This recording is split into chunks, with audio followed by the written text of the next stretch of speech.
Honestly, there is something weirdly cool about conducting an orchestra. Like, think about it. You are basically just standing there, waving your arms around an empty space, and somehow making 100 different instruments play together. So, when I saw a VR game built entirely around that concept, I had to try it, and honestly, it ended up being one of the most fun rhythm games I've ever touched in VR. To be fair, rhythm games aren't exactly rare in VR anymore. Every headset has like a dozen of them, desperately fighting for your attention, like Beat Saber, Synth Riders, and many more. So when I first heard of Maestro and found out it was all classical music, I wasn't expecting much. But when I actually put on the headset, within like 2 minutes, I was completely hooked.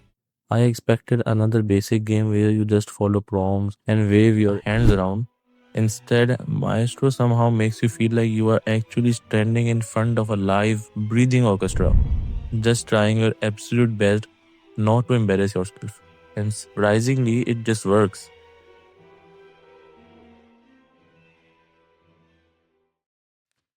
One thing I immediately appreciated is that the game doesn't take itself too seriously.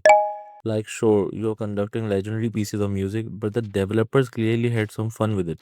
There are little interactive details scattered around the environment, funny props to mess with, and enough personality to stop the game from feeling stiff or overly formal.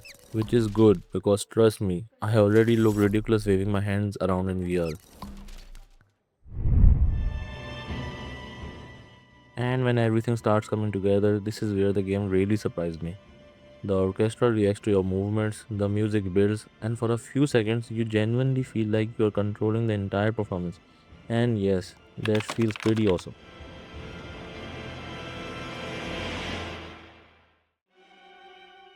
Now you can play this game using standard VR controllers, and they are perfectly fine. But honestly, hand tracking is where the game really clicked for me. I have spent quite a bit of time in VR across both PSVR2 and Quest 3, and Maestro's hand tracking is some of the most impressive I've ever used. After a few minutes, I stopped thinking about the controls entirely. It just felt natural. At first glance, it looks simple. Follow the cues, keep the rhythm, conduct the orchestra. Easy, right?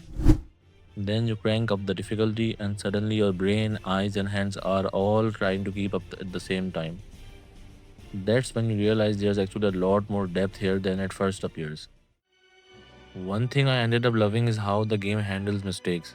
When you're playing well, everything sounds incredible. But the moment you miss a cue, the music immediately lets you know. It's painful, but in the best possible way. You instantly want another attempt.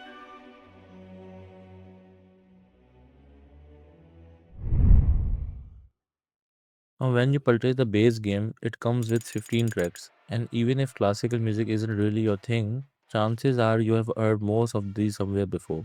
Movies, commercials, games, memes, you will recognize more than you expect. And while 15 tracks might not sound like a huge amount, the higher difficulties add way more life to each song than I initially expected. And thankfully, there's actually a reason to keep coming back after your first few sessions. Completing songs unlocks cosmetics, new gloves, different buttons, and additional theaters. It's not that deep progression system ever made, but it's enough to make you think, okay, one more song. The developers have also continued supporting the game with updates and DLC, which is always nice to see.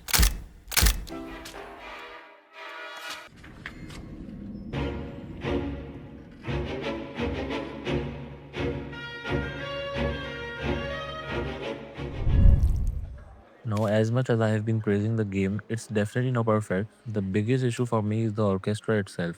Once you start looking closely, you will notice a lot of musicians share the same faces, animations, and overall appearance. After a while, it starts feeling less like a massive orchestra and more like the same few people cloned 50 times. It's not a huge problem while you are focused on the music, but it's definitely noticeable.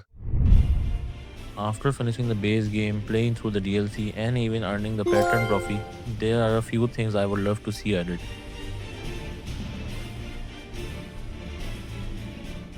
A proper free play mode would be amazing. I would love the ability to freely control and experiment with the orchestra using hand tracking. A playlist system for continuous performances would also be great, and while I know it's probably a huge technical challenge, Custom songs would take the replayability to a completely different level. The funny thing is, I went into Maestro expecting a decent rhythm game. What I got instead was one of the most unique VR experiences I've ever played recently. And what surprised me the most wasn't the music. It wasn't even the tracking. It was how quickly the game made me forget I was standing in my bedroom. There was actually a moment where I stopped focusing on the prompts for a second and just watched the orchestra perform. And that's when it hit me in how immersed I was. For a few minutes at a time, I genuinely felt responsible for an entire orchestra. And that's what makes Maestro special. It's easy to learn, genuinely satisfying to master, and somehow makes classical music feel exciting even if you're not normally into it. For me, this lands comfortably at a 9 out of 10. If you are interested but still not completely sold, there's a free demo available that lets you try before buying. Let me know what you think of Maestro down in the comments. Thanks for watching, and I will see you in the next one. Peace out.